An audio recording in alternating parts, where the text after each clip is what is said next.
नमस्कार। एमए उत्तरार्ध के सप्तम प्रश्न पत्र भाषा विज्ञान में हम रूप विज्ञान पढ़ रहे हैं। आज हम पढ़ने जा रहे हैं रूप परिवर्तन के कारण। जिस तरह भाषा में परिवर्तन होता है, ध्वनि में परिवर्तन होता है, उसी प्रकार से रूप भी परिवर्तित होते हैं। सामान्यतः ऐसा देखने में आता है कि रूप परिवर्तन और ध्वनि परिवर्तन में अधिक अंतर नहीं है, परंतु ध्वनि परिवर्तन एक व्यापक रूप से होता है, जबकि रूप परिवर्तन सीमित और संकुचित रूप से होता है। तो रूप परिवर्तन के कारणों में सबसे पहला कारण है नियमन, अर्थात भाषा में कुछ नियम होते हैं जो अधिकांश रूपों पर लागू होते हैं। इसके विपरीत कुछ अपवाद होते हैं जो बहुप्रचलित नियमों का उल्लंघन करते हैं। स्पष्ट ही नियमित रूपों को स्मरण रखना तथा भाषा बोलते समय उनका प्रयोग करना सरल होता है। इसके विपरीत नियम विरोधी रूपों का स्मरण रखना और उनका प्रयोग करना दोनों ही कठिन होता है। इस कठिनाई से बचने के लिए भाषा अभ्यासी का अंतर्मन जाने अनजाने अनियमित रूपों के स्थान पर नियमित रूपों का प्रयोग करना चाहता है।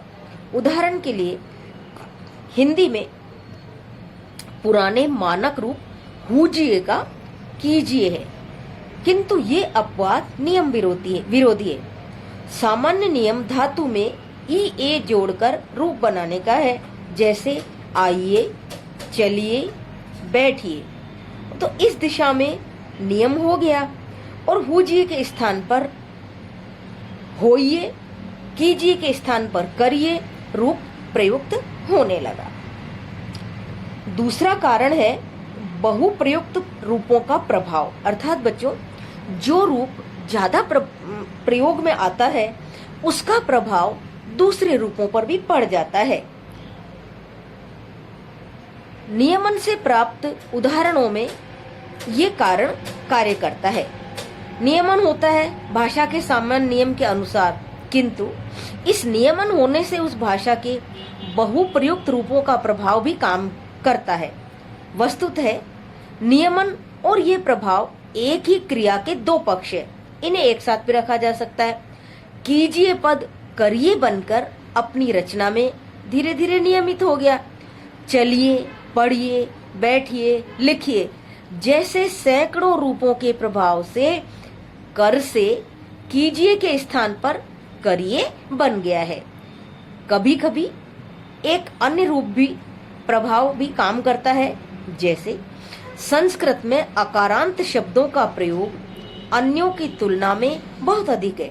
इसका परिणाम ये हुआ कि आगे आने वाली भाषाओं में और ध्वनियों में अंत होने वाले शब्दों के रूप भी अकारांत शब्दों की तरह बनने लगे। जैसे संस्कृत का एक उदाहरण आपको बताती हूँ कि संस्कृत में संबंध एक वचन में पुत्र का पुत्रस्य, सर्व का सर्वस्य, अग्नि का अग्नेय तथा वायु का वायो बनता है, किंतु प्राकृतों में संबंध एक वचन में रूप बनता है पुत्रस्य, सवस्य, अग्गिस्य, वायुस्य। प्रश्न उठता है अग्गिस और वायुस रूप कहाँ से आ गए? अग्नि तथा वायु से ये विकसित नहीं हो सकते। इसका यही कारण है कि अकारांत शब्दों के प्रभाव के कारण ही इनके रूप इस तरह से परिवर्तित हुए। एक कारण और है संबंध कारक के रूपों का प्रयोग कर्म, संप्रदान, करण, अपादान, अधिकरण में अधिक होता है। इसी कारण संबंध कारक के रूपों पर आधारित नए रूप, जैसे मेरे को का क्या हो गया मुझे, तेरे को का क्या बन गया तुझे, तो ये रूप धीरे धीरे लुप्त होने लगे हैं और फिर नए रूप यही चलने लगे हैं। मुझ तुझ वाले लुप्त होते जा रहे हैं, मेरे पर, मुझ पर, ये रूप वापस प्रयोग में लिए जाने लगे हैं। तीसरा कारण ध्वनि परिवर्तन है। ध्वनि परिवर्तन के कारण भी रूप परिवर्तन होता है। जैसे संयोगात्मक भाषाओं में ध्वनि परिवर्तन के कारण जब विभक्तियां परिवर्तित होते होते लुप्त हो जाती है तो उनके स्थान पर नई भाषिक इकाइयों का प्रयोग करना पड़ता है। उदाहरण के लिए संस्कृत के कार्य के रूपों के साथ ऐसा हुआ है कि जैसे रामः के स्थान पर राम ने, राम के स्थान पर राम को, रामस्य के स्थान पर राम का जैसे नए रूप इसी के परिणाम स्वरूप बनने लगे हैं। चौथा कारण है स्पष्टता। भाषा का प्रयोक्ता अपनी बात कहने के लिए ही भाषा का प्रयोग करता है, इसीलिए वह चाहता है उसकी अभिव्यक्ति अधिक से अधिक स्पष्ट हो, कहीं भी अस्पष्ट ना रह जाए।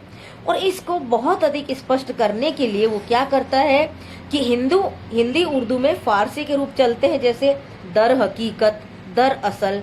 इधर जब से फारसी का प्रचार कम हुआ तो दर में शब्द लोगों को अस्पष्ट हो गया, और इसका परिणाम ये हुआ कि दर हकीकत में दर और में पहले से ही में विद्यमान है, लेकिन लोग बोलने लगे हैं दर असल में बात ये है, दर हकीकत में बात ये है। अर्थात अपनी बात को और अधिक स्पष्ट करने के लिए वो दो रूपों का प्रयोग करने लगे हैं। पांचवा कारण है अज्ञान। कभी कभी कुछ अस्पष्टताएं अज्ञान के कारण भी होती है, उनको दूर करने के लिए भी नए रूप सामने आते हैं।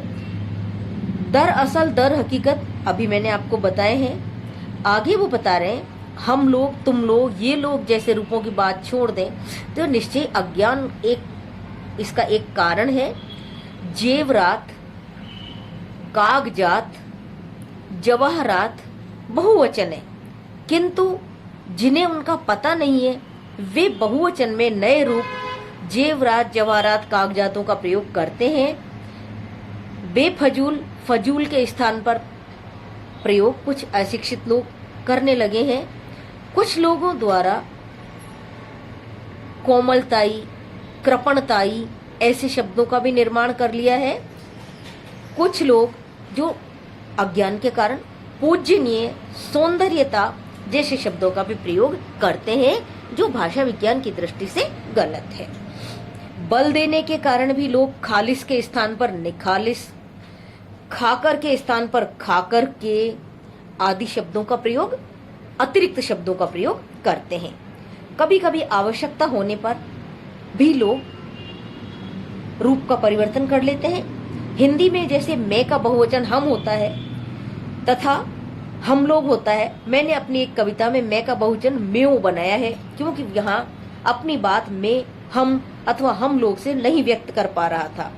चार मेओं के नीचे दबी यह मेरी लाश। तो इसका मतलब क्या है? आवश्यकता पड़ने पर भी लोग रूपों का परिवर्तन कर लेते हैं। कुछ लोग नवीनता के चक्कर में कर लेते हैं, जैसे स्वीकार के स्थान पर स्वीकारा, फिल्म बनाया के स्थान पर फिल्माया, ऐसे प्रयोग करने लगे हैं। और कुछ कवियों ने तो और भी क्या किया है, हथियाया, लतियाया, गरियाया, धकियाया जैसे नवीन रूपों का प्रयोग करना प्रारंभ किया है। कुछ रूपों के लोप से भी नए रूप उनका स्थान ले लेते हैं।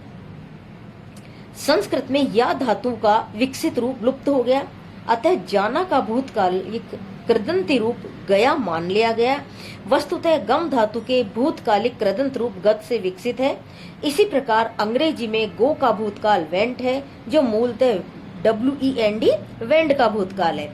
हिंदी में तत्सम शब्द इंद्रिय है, जिसका मूल रूप बहुवचन इंद्रिय बनेगा, लेकिन मध्यकाल में इंद्रिय शब्द चलता था, जिसका मूल रूप बहुवचन इंद्रियों बनता था। अब इंद्रिय का लोप हो गया है और इंद्रियों को ही इंद्रिय का मूल रूप मान लिया गया है, जो वस्तुतः है नहीं और नए नियम अनुसार हो सकता है। इस प्रकार रूप परिवर्तन के ये 8-9 कारण हम जान चुके हैं, जो कि ध्वनि परिवर्तन से काफी अलग है।